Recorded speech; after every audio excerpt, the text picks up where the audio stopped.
ప్రముఖ IAS officer Smita Sabharwal ఐఏఎస్ల meet తర్వాత ఊహించని నిర్ణయం తీసుకుందా? రేవంత్ రెడ్డితో ఆవిడ సంధి దిశగా అడుగులు వేయబోతోందా?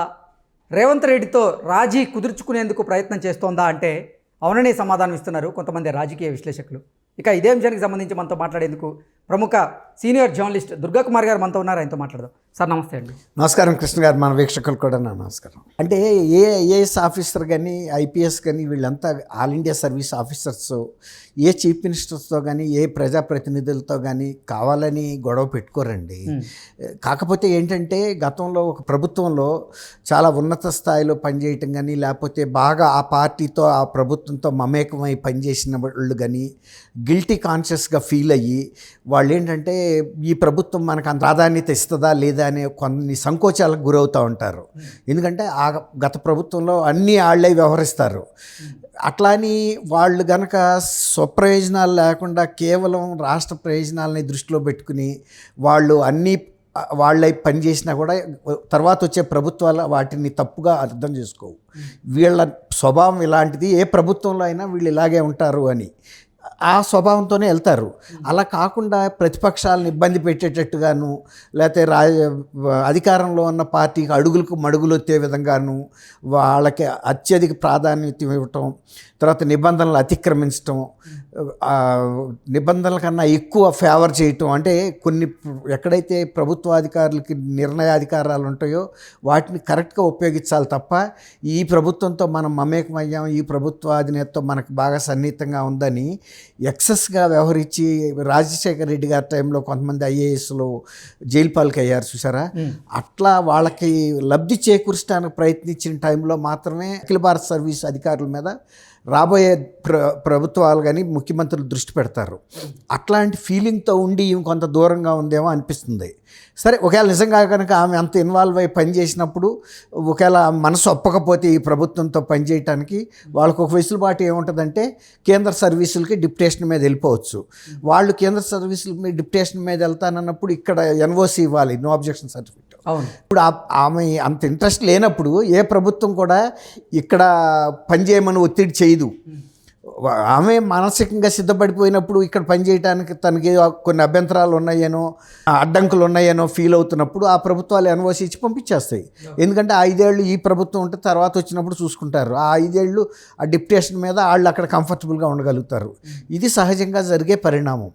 అయితే స్మితా సబర్వాల్ మొన్న ఐఏఎస్ ఆఫీసర్స్ మీటింగ్కి రేవంత్ గారు వెళ్ళటం, ఆయన అందరితో పాటు కలివిడిగా ఉండటం, ఓపెన్గా మాట్లాడటం, అంటే రేవంత్ రెడ్డి గారి స్వభావం స్మితా సబర్వాల్కి తెలియదని కాదు.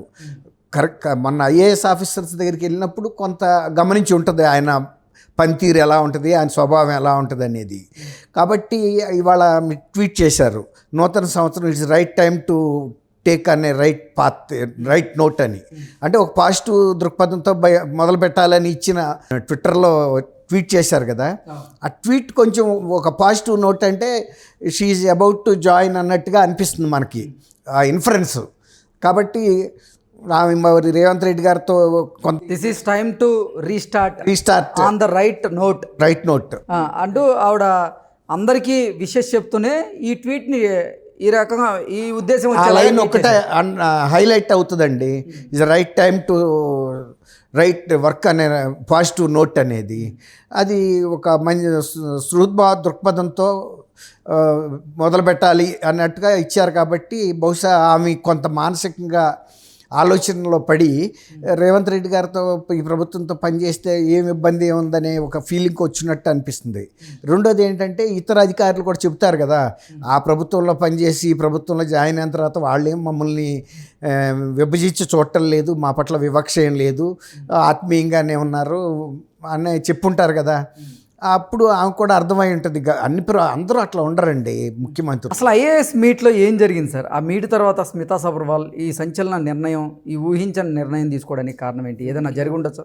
ముఖ్యమంత్రి ఐఏఎస్ అధికారులను కలిసినప్పుడు ఏం చెబుతారండి, మీరు కూడా మాకు ప్రభుత్వంలో భాగస్వాములే, మీరందరూ కూడా బాగా కష్టపడి పనిచేయండి, మంచి దృక్పథంతో ప్రజల సమస్యలను అటెండ్ అవ్వండి, మీరు మనసు పెట్టి పనిచేయండి, మా సహకారం మీకు ఎప్పుడూ ఉంటుంది.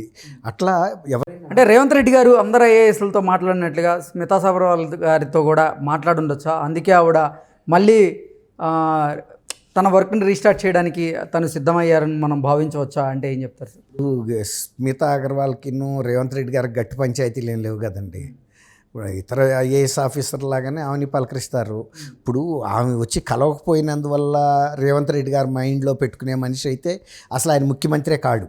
అట్లాంటి కుంచితమైన మనస్తత్వం ఉంటే ఆయన ఎప్పుడు కూడా విశాల దృక్పథంతో ఉంటారు. వచ్చి కలిసేవాళ్ళు కలుస్తారు, కలవని వాళ్ళు కలవరు. ఇప్పుడు ఐఏఎస్ ఆఫీసర్లకు వ్యక్తిత్వం ఉండొద్దని మనం అనం. వాళ్ళకున్న వ్యక్తిత్వాన్ని బట్టి వాళ్ళకి ఏమైనా రిజర్వేషన్స్ ఉందనుకోండి, ఈ ప్రభుత్వం పట్ల కానీ లేకపోతే ముఖ్యమంత్రి పట్ల కానీ వాళ్ళు కలవకుండా ఉండి కూడా వాళ్ళు సెంట్రల్ గవర్నమెంట్కి డిప్యుటేషన్ మీద వెళ్ళిపోయి వాళ్ళకి మనసుకు నచ్చిన చాట పనిచేయచ్చు. ఈ ప్రభుత్వంలో లేకపోతే ఈ తెలంగాణలో టీఆర్ఎస్ మాత్రమే ప్రభుత్వం, మిగిలిన ప్రభుత్వాలకి ఇక్కడ హక్కు లేదని ఫీల్ అయితే లోన వెళ్ళిపోవచ్చు. కానీ మొన్న ఐఏఎస్ ఆఫీసర్స్ దగ్గరికి వెళ్ళినప్పుడు ఆయన విశాలంగా అందరితోనూ ఆత్మీయంగా మాట్లాడిన తీరు, ఈమెతో కూడా మాట్లాడి ఉంటారు. ఈమెనేం డిస్క్రిప్షన్ వివక్ష చేసి ఇవి రాలేదు కాబట్టి ఆమెను వదిలిపెట్టి పక్క వాళ్ళని మాట్లాడ్డు కదండి. అందరితో పాటు ఆమెను కూడా ఏమండి ఎలా ఉన్నారు స్మితా సబర్వాల్ గారు, మీరు అది ఇది పిల్లలు బాగున్నారా అని అడుగుతారు కదా. అంతేగాని అక్కడ రాక వచ్చి ఆమెను వదిలేసే అంత అనాగరికుడు కాదు కదా ముఖ్యమంత్రి గారు. అందువల్ల మిగిలిన వాళ్ళు చెప్పిన ఫీడ్ను బట్టి కానీ ఇప్పుడు ఫస్ట్లో ఉన్నంత ఫీలింగ్ ఇవాళ ఉండదు కదండి. టైం మారుతున్న కొద్దీ ఆమె కూడా గత ప్రభుత్వం అంటే ముఖ్యమంత్రిగా చంద్రశేఖరరావు గారు తప్ప ఇంకెవరు కనపడరు. సహజం ఆమె, ఎందుకంటే 10 ఏళ్ల పాటు ఆయన్నే చూసింది కాబట్టి ఆ కుర్చీలో. సహజంగా కూడా ఆయనతో ఒక ఇది ఉండొచ్చు, ఒక ఆత్మీయత భావం. ఎందుకంటే పెద్ద ఆయన, ఈ చిన్న ఆమె ఒక కూతురులాగా చూసుకుని ఉంటాడు, తప్పేం లేదు. కేసీఆర్ గారు ప్రభుత్వంలో ఈమె పని చేయటం తప్పని రేవంత్ గారు అనరు, ఇంకా ఎవరు ప్రజలు కూడా అనుకోరు కూడా. అంతేగాని అతిక్రమించి ఎక్కువ ఒళ్ళంతా పూసుకునే వాళ్ళతో ఇబ్బంది. ఇప్పుడు ఆమె నిన్న ఐఏఎస్ మీట్లో రేవంత్ గారి ప్రవర్తన, స్వభావం, ఆయన యొక్క మాట తీరు ఇవన్నీ గమనించిన తర్వాత ఈ ట్వీట్ని బట్టి చూస్తే కొంత ఆయనలో మానసికంగా కొంత సిద్ధమైంది ఇక్కడ పనిచేయటానికి అనే భావన వస్తుంది ఎవరికైనా. దాన్ని అంటే లార్జర్ ఇంట్రెస్ట్లో చూస్తే దాన్ని ఒక, అంతేగాని ఇప్పుడు ఒకవేళ వెళ్ళి రేపు ఆయన మీట్ అయింది అనుకోండి, లేట్గా వచ్చారని కూడా అనరు. ఎవరు పర్సనల్ రీజన్స్ వాళ్ళకు ఉంటాయి. ఆమెకు ఆరోగ్య రకంగా ఉండొచ్చు, లేకపోతే కుటుంబ పరంగా ఏమైనా ఇబ్బంది ఉండొచ్చు, ఇంకేమైనా కూడా ఉండొచ్చు కదా. అందువల్ల ఆమెని ఫోల్డ్లోకి తీసుకోవడానికి ఏం ఇబ్బంది అయితే ఉండదు నేను అనుకోవటం.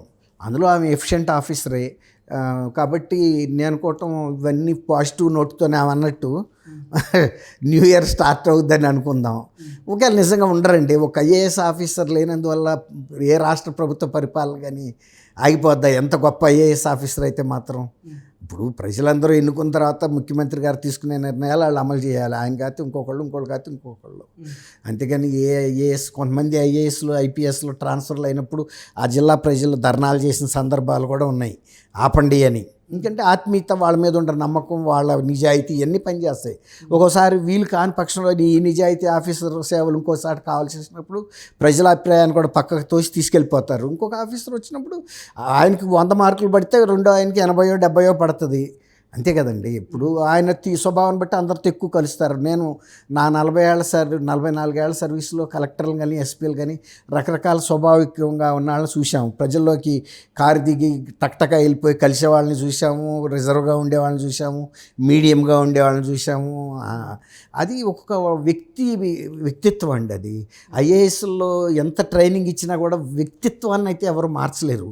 బేసిక్గా ఇప్పుడు మిమ్మల్ని నేను కత్తి చేయమని ఇస్తానండి, నేను ఇచ్చిన మెటల్తో మీరు చేయగలుగుతారు, కానీ నేను ఇచ్చిన మెటల్లోనే డిఫెక్ట్ ఉంటే మీరు చేసే కత్తిలో పెద్ద నాణ్యత ఉంటుందని అనుకోవాల్సిన పని లేదు.